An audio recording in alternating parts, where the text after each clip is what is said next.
Hey everyone, it's Justine and welcome to a new tutorial. Today I am checking out the new Hedgehog Hollow Subscription box that comes with this really cute postcard, as well as savings with Ellen Hutson, as well as Tonic Studios. And it comes with several different things in the box. It comes with these really fun chipboard pieces that coordinate with the graphics and design of this month's kit. It comes with several different items such as a horse, unicorn, butterfly, and really pretty stuff. Then you have this fun geometric stamp set, which endless possibilities. You know how much I love geometric stamps. And then this really pretty sentiment stamp with tons of different fonts on it, like spread your wings, you are roarsome, to go with that elephant, owl, love, always love you, to go with the owl. And one of my favorites, I wish the Rainbow Bridge had visiting hours, which is so true. So these have a whole bunch of them that go with the stamp set, with the chipboard pieces, as well as function very well on their own. These are these really fun geometric animals, and there's a butterfly, lion, wolf, owl, moose, or elk, or whatever you want to call them. And they are really pretty and elegant. And then it comes with this stencil as well, which have these arrows, perfect for Valentine's Day, which is upcoming. And just so you know, there's only 12 or 13 of these kits left as I checked yesterday, and there's free shipping at Hedgehog Hollow right now to celebrate Alexandra, the owner of Hedgehog Hollow's birthday. So just use the code AlexBDay. It's valid until February 3rd, 2019, or it will add a credit if you are outside of the United States. So let's get started on how I made these 3 cards. Okay, so today I'm working with alcohol ink surfaces, and I bought this pack here at Michael's, which comes with matte, glossy, as well as foil alcohol ink surfaces. And I thought I would give these a try today because this foil intrigues me for sure. It's very mirror-like, very reflective, and I thought the alcohol inks would probably look really cool, and I wanted to put some of these chipboard pieces on it afterwards. So I'm going to start with some Turquoise Alcohol Ink.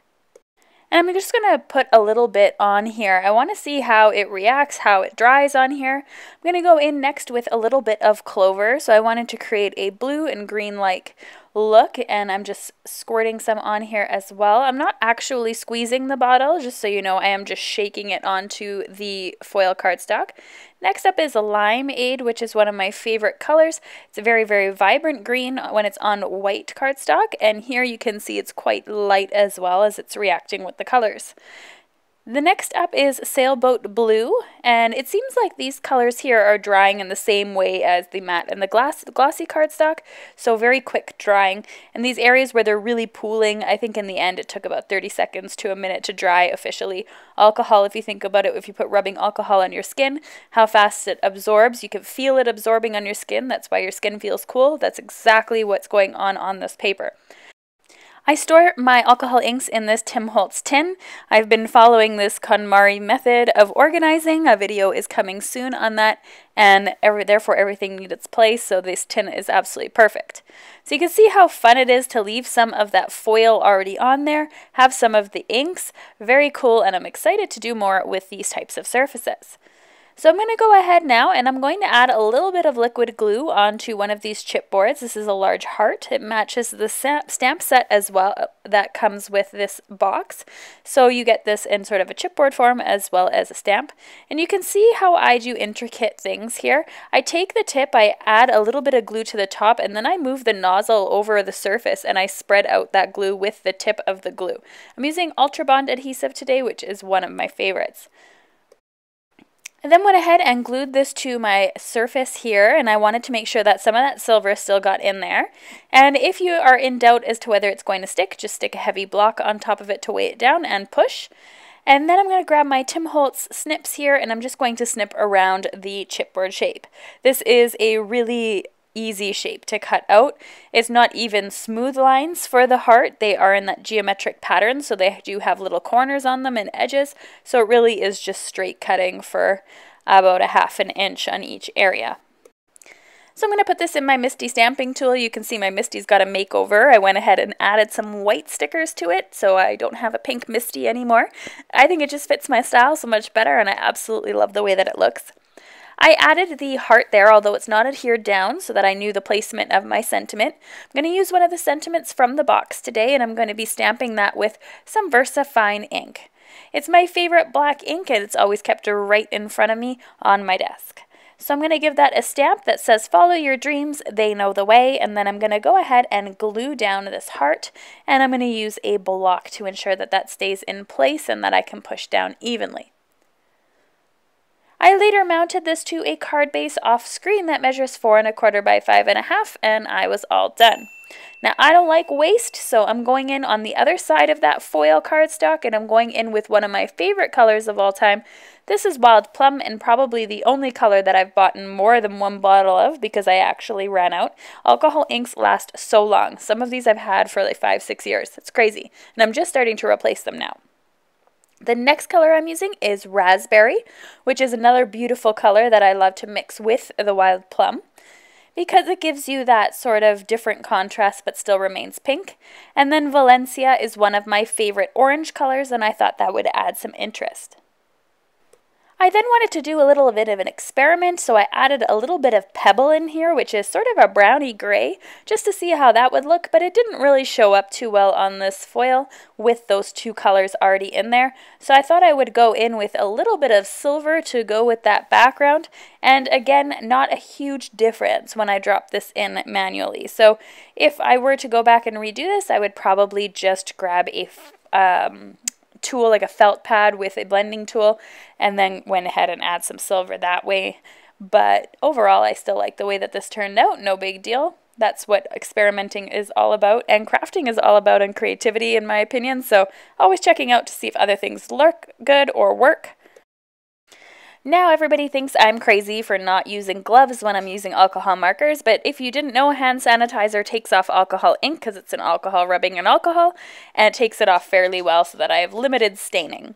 I also use it to clean up my Tim Holtz glass mat, which is what I'm working on today, because that's the only way to remove any sort of alcohol ink or alcohol marker is to add alcohol to it. So this background I'm going to adhere behind a unicorn chipboard, which I think is really cute. I actually have my friend Laurel Beard in mind, and which I'm making this card for. Don't tell her, although I'm pretty sure she watches my videos, so she's going to know. And I'm using that block here to put that down. If you hear any noises in the background, I apologize. I am house sitting for a cat and a husky, and the cat has really matted fur, so I decided to put some coconut oil on her because apparently that helps. But this cat, you know, is not exactly very nice and likes to hiss and everything, and the husky is now trying to lick her fur because she can smell the coconut oil, and she's not too happy about that. So, you know, we're doing what we can here. I'm now inking up a sentiment that life would be pointless without you, which I think is so corny and cute and then perfect for Laurel. And I'm going to add that unicorn on here as well. And since I've already adhered the block and all that stuff, I'm just going to skip ahead to the end. Now this card was looking a little bit plain for me, so I went ahead and sprayed some of these chipboard sheets with some pure white Altenew spray, and that made them pure white, and just like the bottle says. What do you think about that? And I just had a piece there where my finger touched it where it came off. It is a pigment, so you gotta let it dry for a little bit. So I used the nozzle there with some of that residue of the spray to just fill that in. I'm gonna use my tweezers now and adhere these down next to the unicorn. Now, I finally put the dog outside. He wanted to go outside, and the cat is now relaxing on the bed, hating me a little bit. This cat honestly might look cute, but she is nothing but evil, and I found it quite fitting that this was image number 666 on my phone. Anyway, you know I'm not one to go off topic during my video tutorials. That was a rare and candid moment, but this is the final result. I love the shine on that unicorn. It looks fantastic, and it turned out perfect when I mounted that onto my card base. So my last one here, I'm doing something a little bit different, so I decided to use some of the other contents from the box, and I really love those animal stamps. The chipboard come in stamps, so even though you might use up all your chipboard, you still have them in stamp form, which is nice. So I'm going to go ahead and use one of these geometric ones now, and I'm going to stamp with all that jazz from Catherine Pooler. Now my ink pad needs some refill, and let me tell you, after all the stamping I did in the last couple of weeks, it's definitely running dry. So I'm just going to stamp this twice using my Misti because I can, because I'm using the Misti stamping tool. And I'm going to go ahead and add some texture paste of some sort over top of the stencil. So I've adhered my stencil down with some purple tape. It's all good to go. And I'm using some of this silver glimmer paste, and this is from Tonic. I'm going to rip my purple tape in half here so I can use both sides of it. Did you know that Thermoweb came out with 1/2 inch purple tape now? I'm super excited about that, but I don't have any yet. So until then, I will rip it in half. Okay, so I'm going to go ahead and adhere this down. I have my little border that I've masked off here, so I'm only going to add silver glimmer paste in the center there. Just grabbing a little bit on my tonic palette knife and swishing it around. It's very, very smooth, and in my opinion, this is a great way to use glitter without it getting all over the place. So win-win. And then I'm just going to make sure that it's smooth like butter. I'm just going to run my palette knife over so it's all smooth in one layer. And it should be good to go. This dries fairly quickly, so about 10 minutes should do, 15 at most, depending, of course, on your climate and where you live. I didn't know that affected people so much as I'm removing this until I talked to people at Creativation this past week who were saying that the climates like Georgia, they don't use liquid glue because of the moisture in the air and nothing will stick. It's like, that's interesting. Who knew? I only use liquid glue, so that sucks. Anyway, I've removed this now. It's very, very pretty, and now I want to go ahead and add one of those butterfly chipboards. Now, the chipboard as itself brown I found didn't look all that great, so I went ahead and added some gold perfect pearls to it, and I didn't like that either. So I went ahead, and this is how I spray things. I put it in my garbage can, and then I spray it on top, so that way it just goes out with the garbage, no big deal. And I use that Altenew spray once again to make it white. And because I had already dyed it, if you will, in gold, or added a pigment in gold, when it had dried, it created a white with a sheen of gold, which was interesting and unexpected. So I'm just waving this through the air, making sure it dries. It is a spray that takes a little while to dry. So just be careful with that if you're using a block, that you don't do what I did and took off a whole bunch of the pigment spray. Anyway, thanks so much for watching my video. Don't forget to use that coupon code ALEXBDAY in order to get free shipping on the Hedgehog Hollow subscription boxes. The next one will be out soon. And I have a suggested video here as well as the subscribe button if you'd like to subscribe to my channel. Thanks so much for watching, everyone. Bye now.